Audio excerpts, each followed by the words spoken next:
हमें यह समझना पड़ेगा, अभी यूनाइटेड नेशन में जो बहुत सारे मीटिंग्स चल रहे हैं, वहां पर यूएनओ में जो हमारी अस्थाई प्रतिनिधि हैं रुचिरा कंबोज जी हैं, आईएफएस ऑफिसर रही हैं रुचिरा कंबोज।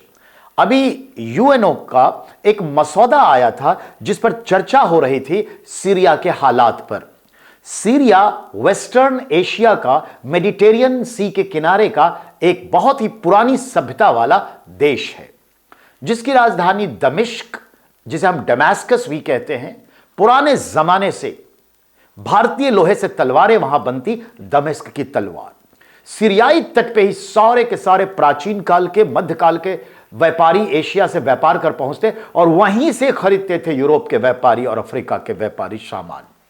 सीरिया के दमिश्क बंदरगाह के जो स्थितियां थी वो काबिले तारीफ थी। इकोनॉमी का हब था, ट्रेड सेंटर था, बहुत ही रिच सभ्यता थी। याद रहे, कहीं ना कहीं सीरिया में ही माना जाता है हेवेंस गार्डन थे। कहने का मतलब आप भी जानते हैं, जिसे हम कहते हैं गुले बहिश्त, वो थे। कहने का मतलब है कि जो आप सुनते होंगे आदम और हव्वा थे, एडम्स और इव थे, और वो ईडन गार्डन में रहते थे, ये सीरिया में ही ईडन गार्डन थे। तो ऐसे सीरिया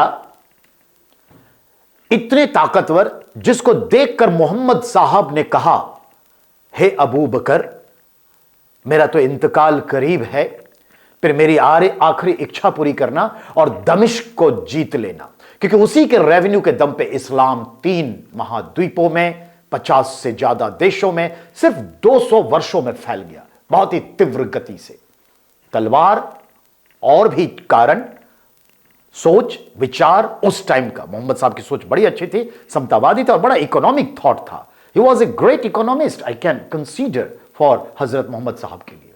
तो ध्यान में रखना है, उस सीरिया के हालात, जो जंग चले, गृह युद्ध चले, और रसिया और अमेरिका के जो वहां बम बरसे, सीरिया के सपोर्ट में रसिया था, ईरान था, और सीरिया के अगेंस्ट यानी बशर अल असद की सरकार के अगेंस्ट जो 30-35 वर्षों से शासन कर रही है, उसके अगेंस्ट अमेरिका था, नाटो था, यूरोप था और कुछ अन्य देश भी थे।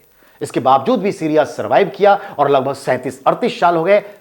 बशर अल असद की आज भी राष्ट्रपति हैं और वहां की सरकार है, लेकिन वहां के हालात अच्छे नहीं हैं, जिसकी वजह से उसके इकोनॉमी को ठीक करने के लिए यूएनओ कुछ काम कर रही है। उसी के संदर्भ में हमारी रुचिरा कंबोज ने कहा कि भारत जो है सीरिया को 28 करोड़ डॉलर सॉफ्ट लोन देने के लिए तैयार है, मदद करने के लिए तैयार है, जो बिजली के संयंत्र के लिए और इस्पात के संयंत्र के लिए वहां काम होगा।